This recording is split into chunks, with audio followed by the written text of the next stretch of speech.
कंस ने कई प्रकार से और भगवान श्री कृष्ण का वध करने की चेष्टा की, प्रयास किया, लेकिन असफल रहा। और अंत में भगवान श्री कृष्ण ने अपने मामा, रिश्ते में कंस मामा थे भगवान श्री कृष्ण के, अपने मामा का वध करके मथुरा और आसपास के पूरे क्षेत्र को कंस के अत्याचारों से मुक्त करवाया। और जय जयकार होने लगी भगवान श्री कृष्ण की, बोले श्री कृष्णचंद्र भगवान की। और जब युवावस्था को भगवान श्री कृष्ण प्राप्त हुए तो उन्होंने अधर्म के विरुद्ध कौरवों से लड़ाई लड़ रहे पांडवों का साथ देकर धर्म का साथ दिया। एक प्रकार से पांडव धर्म के लिए लड़ रहे थे, कौरव अधर्म के साथ थे।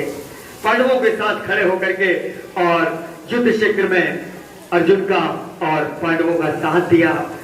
जब अर्जुन के सामने एक समय वो स्थिति पैदा हो गई कि सामने कौरव सेना में उसके सारे रिश्तेदार, मामा, काका, भैया, गुरु और अन्य रिश्तेदार खड़े थे। उसके मन में ये बेचैनी, घबराहट हुई कि अरे मैं इनके साथ कैसे युद्ध कर सकता हूं, मैं इन्हें कैसे मार सकता हूं।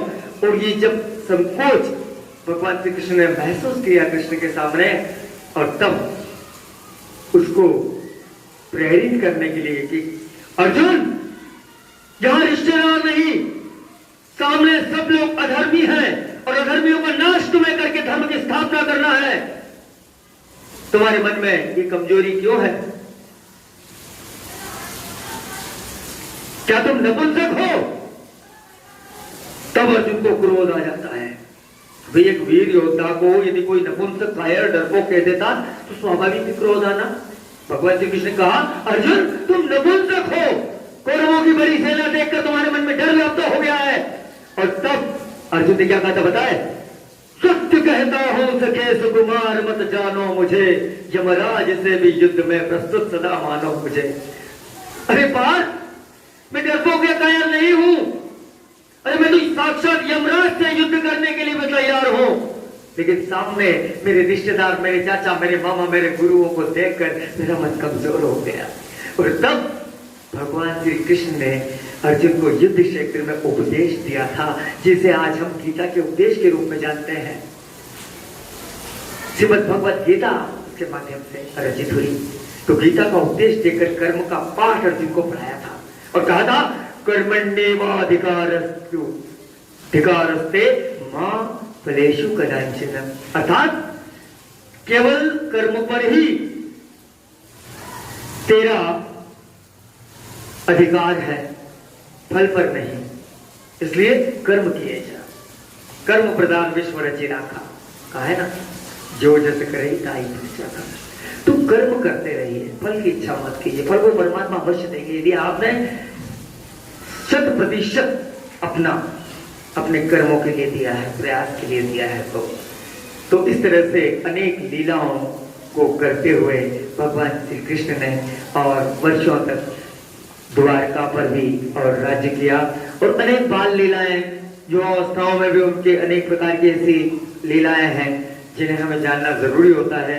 तो आज ही के दिन याद रहे, भाद्रपद मास की अष्टमी तिथि को रोहिणी नक्षत्र में बुधवार के दिन आधी रात को जब तेज बारिश हो रही थी, उस समय मथुरा में कंस के राज्य में कारागार में भगवान श्री कृष्ण ने जन्म लिया था और सभी का उद्धार किया था, कंस का वध किया था, धर्म की स्थापना की थी और अधर्म का नाश किया था। तो जिस प्रकार से प्रभु श्री कृष्ण ने अपनी बाल लीलाओं से गोकुलवासियों को, वृंदावनवासियों को मंत्रमुग्ध किया था, जिस प्रकार से अपनी लीलाओं से उन्होंने अधर्म का नाश करके धर्म की स्थापना की थी, वैसे ही हम सभी के जीवन में भी भगवान श्री कृष्ण सदा आनंद बरसाएं, सदा आनंद भर कर रखे।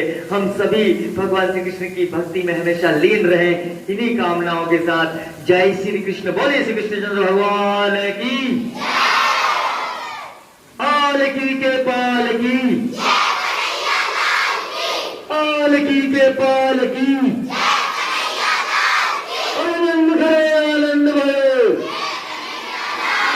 आनंद करे आनंद भयो। श्री कृष्णचंद्र भगवान की